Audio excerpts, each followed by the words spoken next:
Hello, friends, how are you? Welcome to our YouTube channel Dhyan Commerce, the key of success. Please like, subscribe, share, and press bell icon for notifications. Thank you.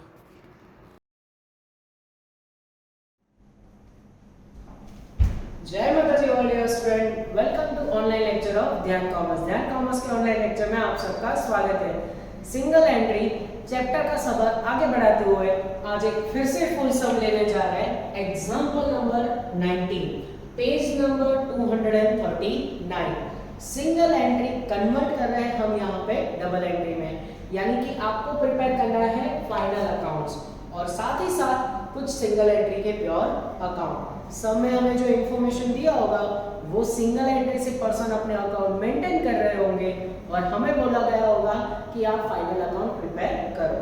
चलो तो next sum, page number 239, example number 19। Nisha लिखा है, Nisha keeps her books on single entry system from the following information: prepared trading account, P&L account and year ended 31st March 2018 and balance sheet as on the same date। आपको ये clear cut information दिया है कि निशा अपने account single entry से maintain कर रही है, यानी कि आपको प्रिपेयर करना है उसके ऊपर से trading account, P&L account and balance sheet. कोई पर्टिकुलर डेट एंड का कौन सी तारीख को बैलेंस शीट खत्म हो रहा है? ऑन 31st मार्च 2018।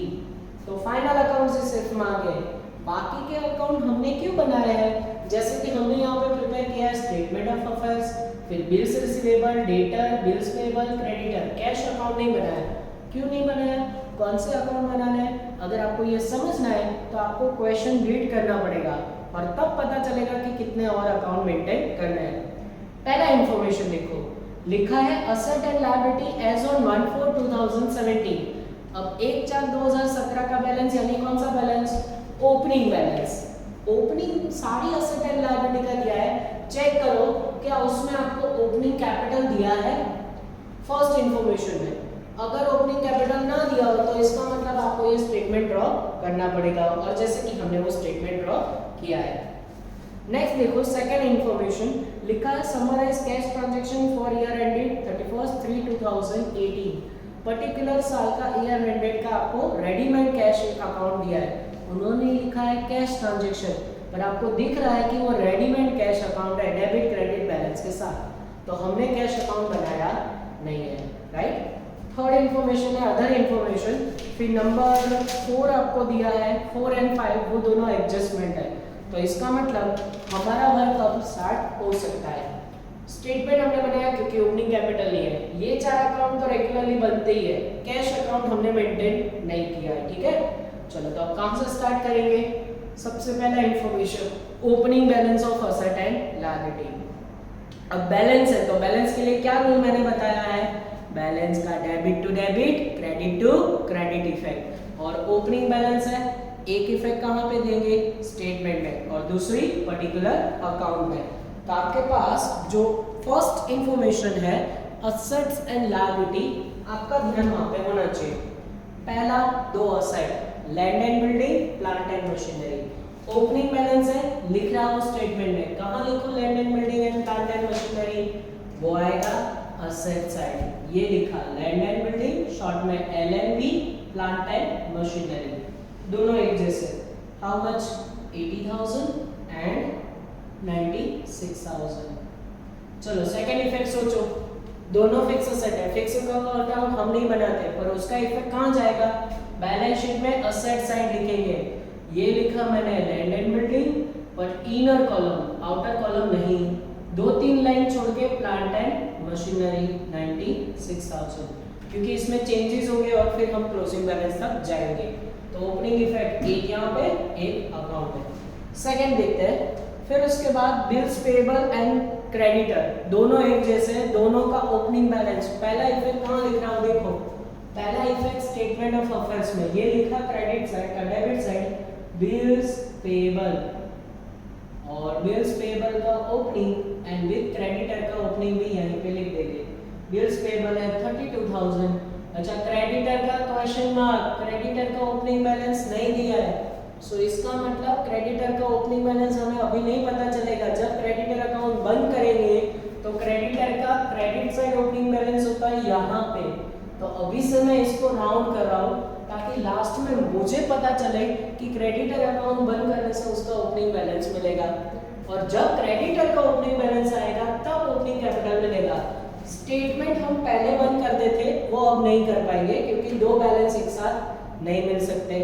अच्छा, बिल्स पेबल का ओपनिंग उसके अकाउंट में लिख दे, वो एंट्री बाकी है। Bills payable account credit side क्या लिखेंगे, by balance brought down value rupees 32,000। तो इस तरीके से असेट और लायबिलिटी का debit to debit, credit to credit balance होता है।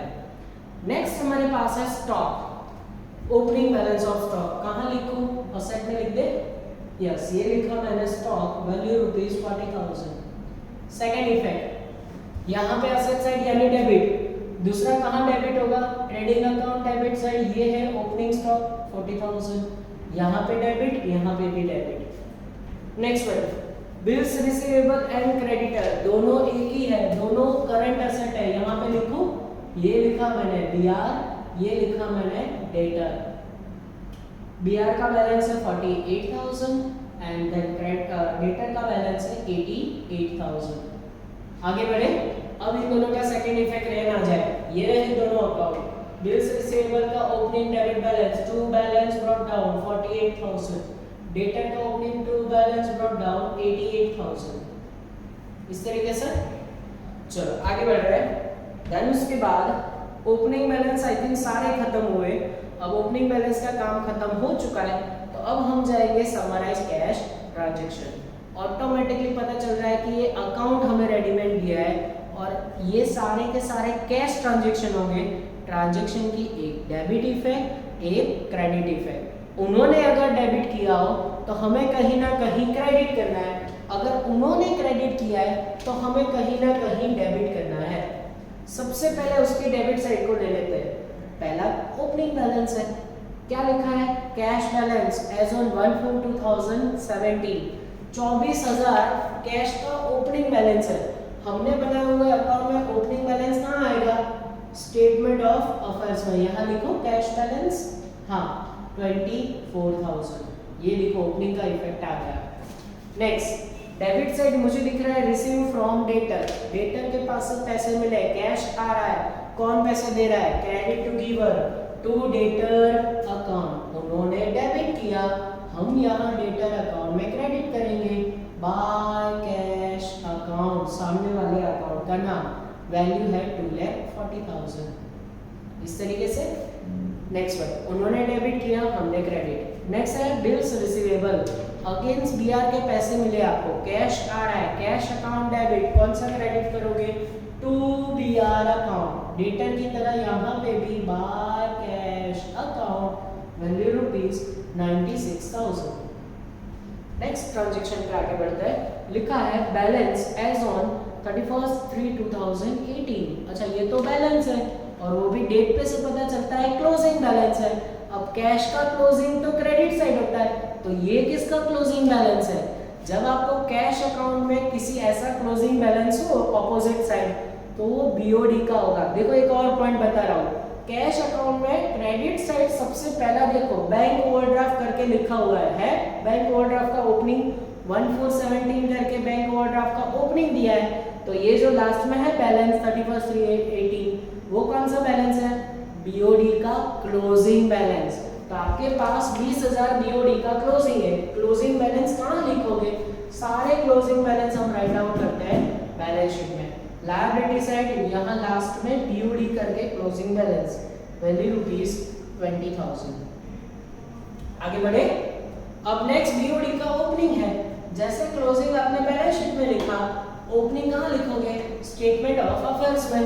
स्टेटमेंट ऑफ अफेयर्स में बीओडी कहाँ लिखूं, लायबिलिटी साइड, ये लिखा मैंने बीओडी, बीओडी का opening balance 20,000। Is it clear, yes. आगे बढ़ते हैं। अच्छा, opening balance, sorry my mistake, 4,000 है, 20,000 नहीं, अच्छा हुआ ध्यान गया, 4,000 है ओपनिंग बैलेंस, क्लोजिंग 20,000 था। आगे बढ़ रहे हैं, नेक्स्ट ट्रांजैक्शन बिल्स पेएबल। अब उन्होंने कैश अकाउंट क्रेडिट किया है, हमें डेबिट करना पड़ेगा। यहाँ पे बिल्स पेबल है, तो बिल्स पेबल कौन सी साइड, इसका अपोजिट एंट्री करूं, डेबिट साइड। क्या लिखूं, to cash account value rupees 48,000। और वैसे ये एंट्री किसका है, जब बिल्स पेबल का आप पेमेंट करते हो, पैसे जाएंगे, बिल्स पेबल आएगा। सेम उसके जैसा next transaction, payment to creditor. अगर आप अपने क्रेडिटर को पेमेंट करोगे, पैसे जा रहे हैं, और पैसे कौन लेके जा रहा है, क्रेडिटर लेके जा रहा है, तो creditor account debit to cash account. कितना कैश क्रेडिटर लेके गया, 1,20,000। तो ट्रांजैक्शन का वहां पे क्रेडिट, यहाँ पे debit effect. Next one, salary दिया है, सैलरी यानी एक्सपेंडिचर। कहाँ लिखोगे खर्चे, either trading either PNL. Salary कौन सा एक्सपेंसेस है, ये है PNL expenditure. Salary rupees 24,000। Next है वेजेस। वेजेस कहाँ लिखूं, ट्रेडिंग अकाउंट डेबिट साइड, ये लिखा मैंने वेजेस, वैल्यू रुपीस 16,000। कोई भी खर्चे करोगे ना, खर्चे करोगे तो कैश जाएगा, एक्सपेंसेस ट्रेडिंग डेबिट या पीएनएल डेबिट करना है। नेक्स्ट एक और खर्चा है, ऑफिस एक्सपेंसेस, इंश्योरेंस प्रीमियम। दोनों एक्सपेंसेस कहाँ लिखोगे, पीएनएल अकाउंट डेबिट साइड। ये लिखा मैंने ऑफिस एक्सपेंसेस, और फिर उसके बाद लिखा इंश्योरेंस प्रीमियम। दोनों के दोनों है 8,000। इस तरीके से चलो आगे बढ़े, नेक्स्ट ट्रांजैक्शन पे जाते हैं। नेक्स्ट है ड्राइंग। ड्राइंग की स्पेशल जगह कैश ड्राइंग है, ड्राइंग करोगे तो पैसे जाएंगे, और ड्राइंग ओपनिंग कैपिटल में से माइनस होता है, थोड़ी सी लाइन छोड़ के ये लिखा मैंने ड्राइंग। कितना माइनस करना है, 16,000। अच्छा आप देखो, आपने लायबिलिटी साइड से माइनस किया, इफेक्ट कौन सा दिया, डेबिट इफेक्ट। वहां पे कौन से साइड लिखा है, क्रेडिट साइड। तो एक ट्रांजैक्शन की डेबिट इफेक्ट, दूसरा क्रेडिट इफेक्ट। समझ में आ रहा है। नेक्स्ट वन, ड्राइंग के बाद बैलेंस दिया है 31,318। ये कौन सा बैलेंस है, कैश का क्लोजिंग। कैश का ओपनिंग यहाँ पे लिखा था, कैश का क्लोजिंग कहाँ लिखोगे, बैलेंस शीट में जाएगा। बैलेंस शीट में असेट साइड, यहाँ पे लास्ट में कैश बैलेंस, वैल्यू रुपीस 1,36,000। आगे बढ़ रहे हैं। उसके बाद नेक्स्ट हमें दिया है अदर इंफॉर्मेशन। अब अदर इंफॉर्मेशन का मतलब ये होता है बच्चों कि हमें हर ट्रांजैक्शन का कहीं ना कहीं एक इफेक्ट डेबिट देना होगा, एक इफेक्ट क्रेडिट, क्योंकि यहाँ पे दोनों इफेक्ट पेंडिंग है। कैश में तो क्या हुआ था, एक तो उन्होंने कैश अकाउंट में रेडीमेड दिया था, तो हमें सिर्फ दूसरा इफेक्ट देना था। स्टार्ट करें अदर ट्रांजैक्शन। इंफॉर्मेशन नंबर 3, पहला लिखा है सेल और ब्रैकेट में लिखा है क्रेडिट। कितना क्रेडिट सेल किया है, 3,20,000। सेल करोगे तो वो सेल किसको करोगे आप, डेटर को। क्रेडिट सेल का कनेक्शन किसके साथ है, डेटर के साथ। क्रेडिट सेल करोगे स्टॉक जाएगा, कौन लेके जाएगा, डेटर लेके जाएगा। तो क्रेडिट सेल का first effect debit, debtor account debit side credit sale. कितनी वैल्यू, 3,20,000। दूसरा इफेक्ट, दूसरा उसकी प्रॉपर जगह है।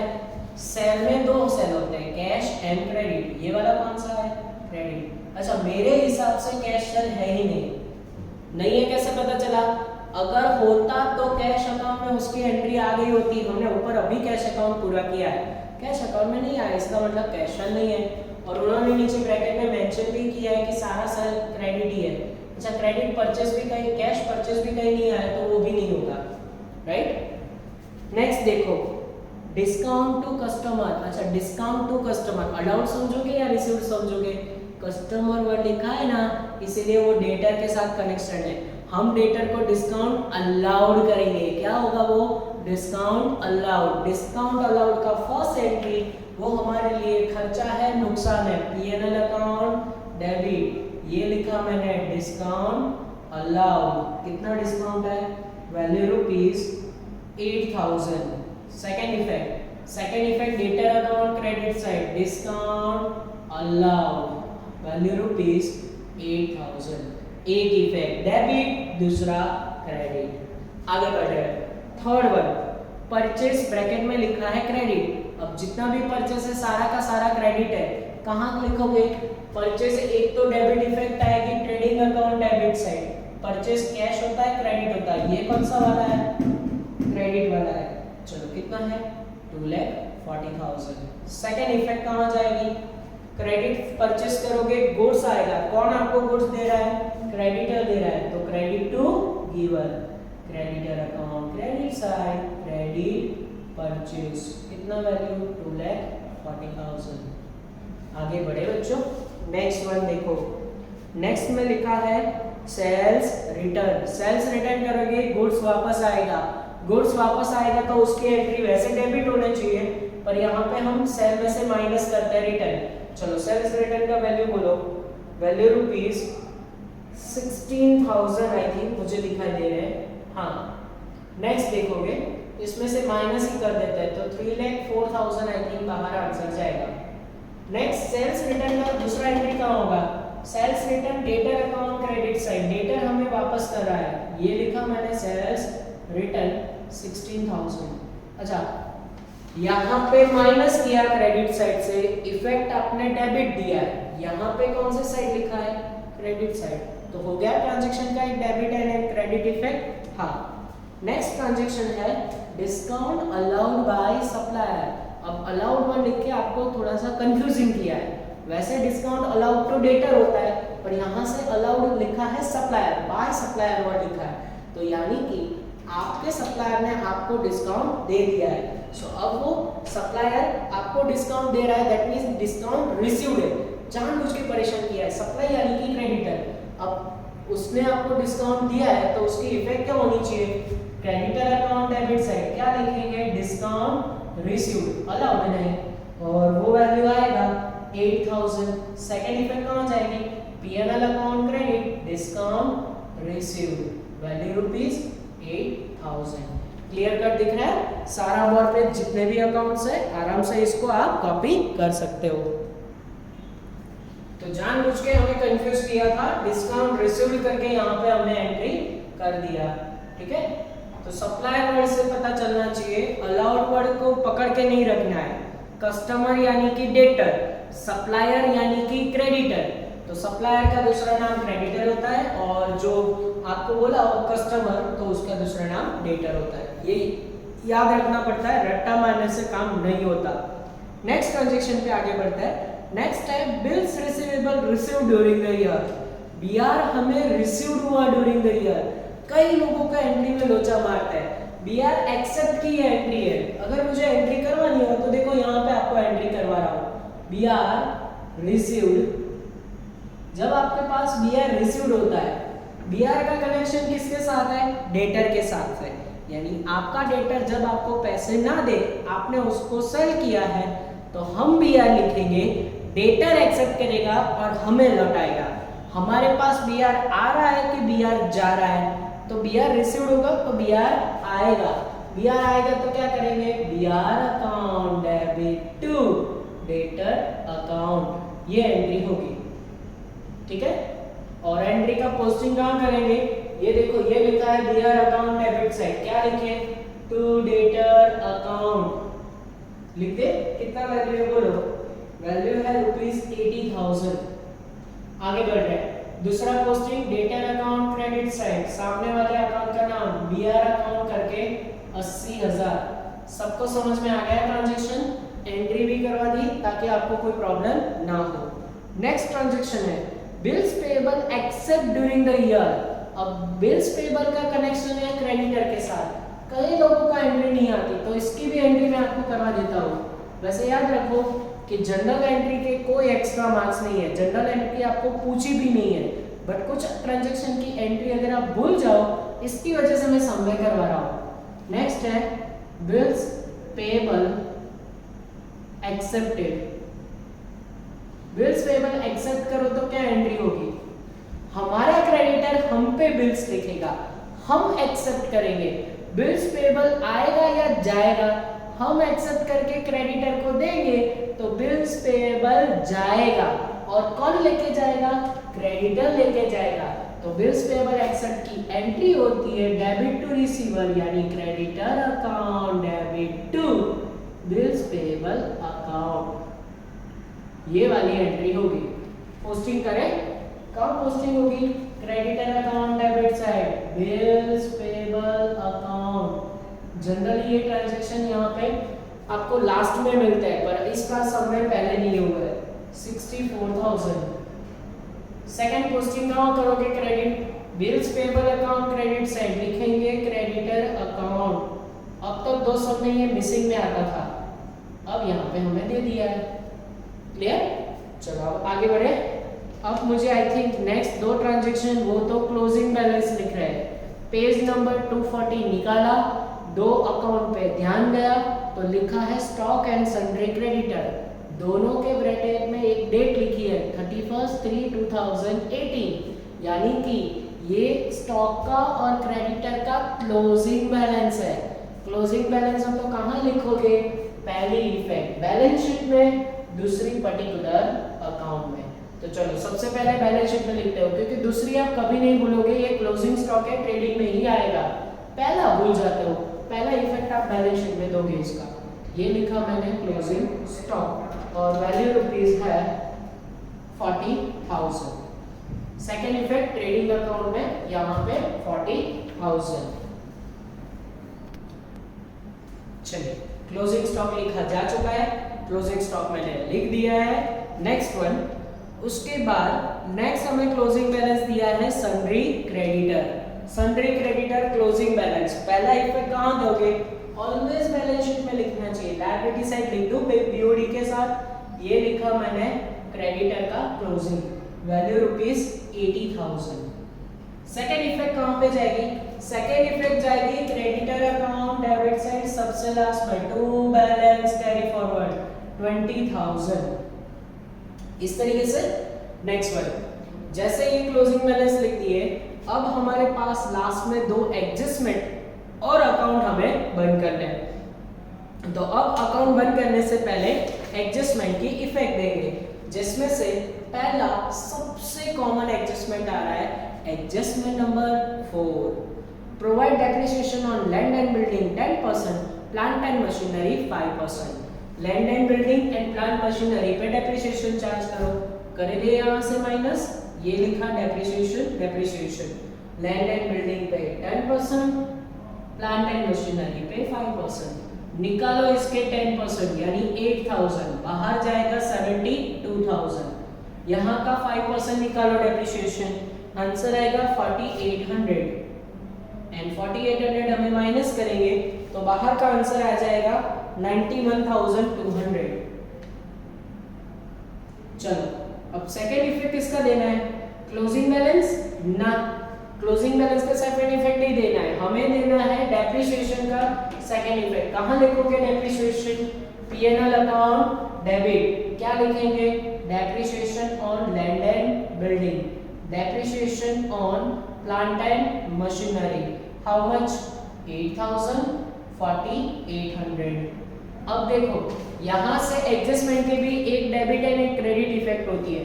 असेट साइड से माइनस किया, इफेक्ट कौन सा दिया? क्रेडिट इफेक्ट दिया, लायबिलिटी यानी क्रेडिट। यहाँ से माइनस किया, क्रेडिट इफेक्ट दिया। डेबिट कहाँ किया? पीएनएल अकाउंट डेबिट, हो गया। नेक्स्ट ट्रांजैक्शन लिखा है interest on opening balance is payable 10% per annum. Opening capital पे इंटरेस्ट काउंट करना है, वो यहाँ पे इंटरेस्ट प्लस हो जाएगा 10%। पर क्या आपके पास ओपनिंग कैपिटल का बैलेंस है?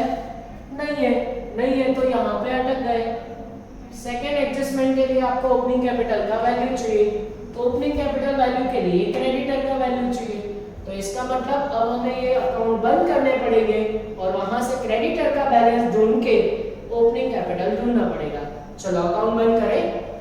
अगर सीक्वेंस के हिसाब से कर रहे हो तो भी कोई प्रॉब्लम नहीं है, पर पहला मुझे जो अकाउंट चाहिए वो ये वाला है, तो हम ये वाला अकाउंट बंद कर सकते हैं। चलो डेबिट साइड का टोटल करें। डेबिट साइड का जैसे क्रेडिटर का टोटल करोगे आपके पास वैल्यू आएगी ₹2,80,000।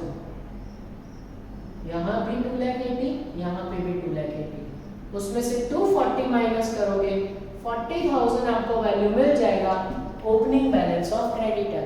कहाँ डालोगे ओपनिंग बैलेंस ऑफ क्रेडिटर? हमने पहले से राउंड करके लिखा था, वो जाएगा स्टेटमेंट ऑफ अफेयर्स में 40,000। देखो बच्चों, कई लोगों को पूरा सिंगल एंट्री का सम आता होता है, एंट्री भी अच्छे तरीके से कर लेते हैं, पर जब अकाउंट बंद करने हो ना तो बंद करने में उनको दिक्कत होती है, कौन सा मिसिंग बैलेंस है, कहाँ जाता है, वो नहीं पता चलता।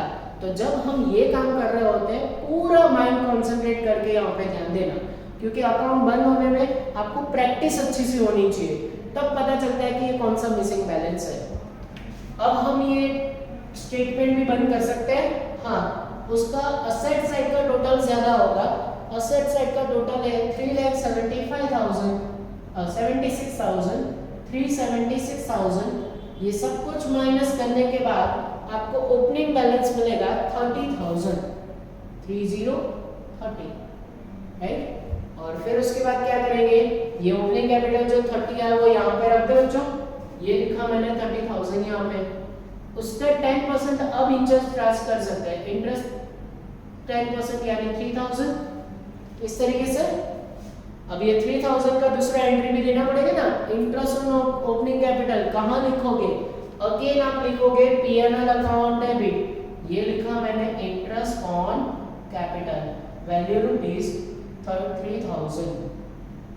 इस तरीके से चलो अब नेक्स्ट अकाउंट कौन सा बंद करेंगे, ये वाला बंद करो तो जरा।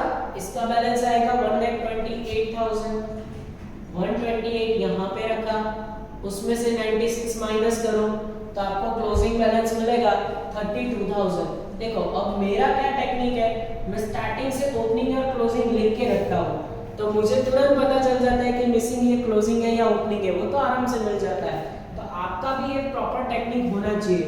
इसमें जनरली 4 ही ट्रांजैक्शन होते हैं, इसमें से क्लोजिंग मिसिंग है। अब क्लोजिंग का सेकंड इफेक्ट कहाँ दोगे, ऑलवेज अकाउंट बंद करके वो कहीं ना कहीं जाएगा, तो आपको सेकंड इफेक्ट भूलना नहीं है। ये बिल्स रिसीवेबल का क्लोजिंग यहाँ बैलेंस शीट में लिख रहा हूँ बीआर अकाउंट करके 32,000।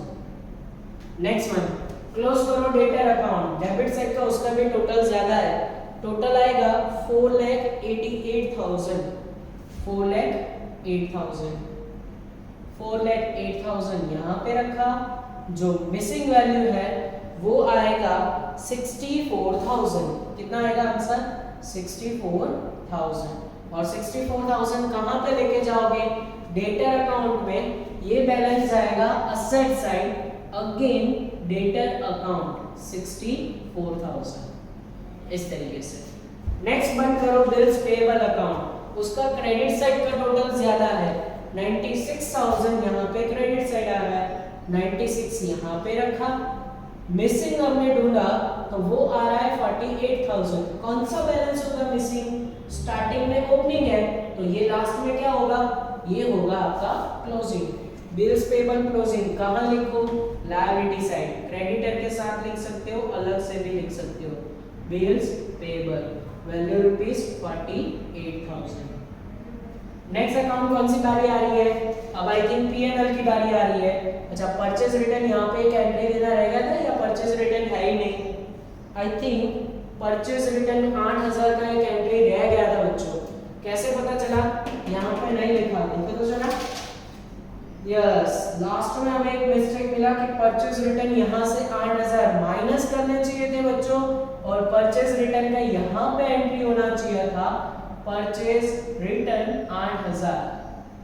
फिर भी ये अकाउंट का आंसर टैली हो गया, क्योंकि मैंने डायरेक्ट टोटल वहां से लिखा था। तो आपको जरा ध्यान से काम करना है, ये वाला रिटर्न यहाँ से माइनस कर दिया। एक छोटा सा प्रिंटिंग मिस्टेक जो मुझे दिखा, ट्रांजैक्शन एक रह गया था, उसका मैंने 2 इफेक्ट कर दिया।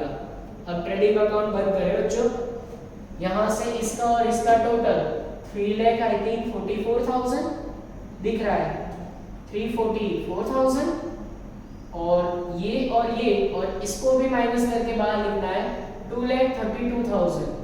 और अब तीनों माइनस करो, आपको आपका जीपी मिल जाएगा, और जीपी का आंसर आएगा 56,000। 56,000 जीपी यहाँ पे रख रहा हूँ।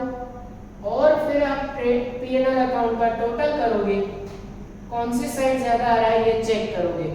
मुझे ऐसा पहली बार ऐसा लग रहा है कि डेबिट साइड का टोटल ज्यादा है। कौन से साइड का टोटल ज्यादा है, डेबिट साइड का। टोटल करो तो जरा, P&L का डेबिट साइड का टोटल आएगा 90,800। 90,800 यहाँ पे रखा, दोनों माइनस करो। फर्स्ट टाइम इन अ सम हमें लॉस मिल रहा है, और कितना लॉस आएगा 26,800। फर्स्ट टाइम इन सम हमें नेट लॉस मिला। हो सकता है, ऐसा बिल्कुल जरूरी नहीं है कि लॉस ना आए, लॉस भी हो सकता है, पर इफेक्ट कहाँ होगा? लॉस हो तो ओपनिंग कैपिटल में ड्राइंग की तरह नेट लॉस आपको माइनस करना है, प्रॉफिट हो तो प्लस, लॉस हो तो माइनस। माइनस करोगे 26,800। चलो इन दोनों को प्लस करके 33,000 में से इन दोनों को माइनस करो, आपको बाहर का वैल्यू मिल जाएगा। वैल्यू आएगा 3,14,000। 3,14,000 नहीं, 31,400। अच्छा, ओपनिंग कैपिटल का वैल्यू है 3 लाख, गलती से यहाँ पे 30,000 लिख दिया था, 3 लाख है तो अच्छा यहाँ पे भी 3 लाख लिखना पड़ेगा। हाँ, एक और जीरो का मिस्टेक मुझे दिखाई दे रहा, यहाँ पे इंटरेस्ट भी आई थिंक 30 आएगा तो 30 और यहाँ पे 3,30,000, तो एक और मुझे चेंज करना पड़ेगा। वो चेंज बच्चों यहाँ पे आएगा, 3,000 कैपिटल था उसकी जगह 30 कर लेना। ये मैं टिकवा कर रहा हूँ, जहां मैंने चेंजेस किए आप वो चेंजेस खास नोट डाउन कर लेना बच्चों, जो टिक मार्क है वो वाले। चलो अब माइनस करोगे, आंसर आएगा 3,14,000। अगर क्लास में मैं यही सम करवा रहा होता तो टोटल आप लोगों में से ही बोलते इतना लेंथी सम पूरा टोटल के साथ मुझे ही करना पड़ रहा है, नोटबुक में है, पर कई बार ऐसे जीरो वगैरह की मिस्टेक्स हो जाती है जो मैंने आपको सॉल्व कर दिया। अब अगर बैलेंस शीट के दोनों साइड का टोटल इक्वल हो जाए तो समझो सम करेक्ट, और टोटल इक्वल हो ही जाएगा 4,62,000। 4,62,000 आंसर आप दोनों साइड चेक कर सकते हो, बैलेंस शीट में भी दिया होगा, आप चेक कर सकते हो। जिसका आंसर आ जाए समझो बाबा अमरनाथ बेड़ा पार। तो ये आपको थोड़ा सा ध्यान रख के अगर आपने काम किया हो तो आपका आंसर आ ही जाता है। तो ये जो पूरा सम है आप आराम से पूरा बोर्ड पे से कॉपी करो, साथ में होमवर्क में 7 और 9 दिया है। 9 नंबर का सम तो एग्जैक्ट इसके जैसा है, तो होमवर्क में पूरा सम आप ट्राई करोगे। तो जो आज का लेक्चर का काम फिर से एक बार यहीं तक रखेंगे, नेक्स्ट लेक्चर में सिंगल एंट्री के सफर को आगे बढ़ाएंगे। तब तक के लिए ऑल द बेस्ट एंड जय माता जी। Please like, subscribe, share and press bell icon for notifications.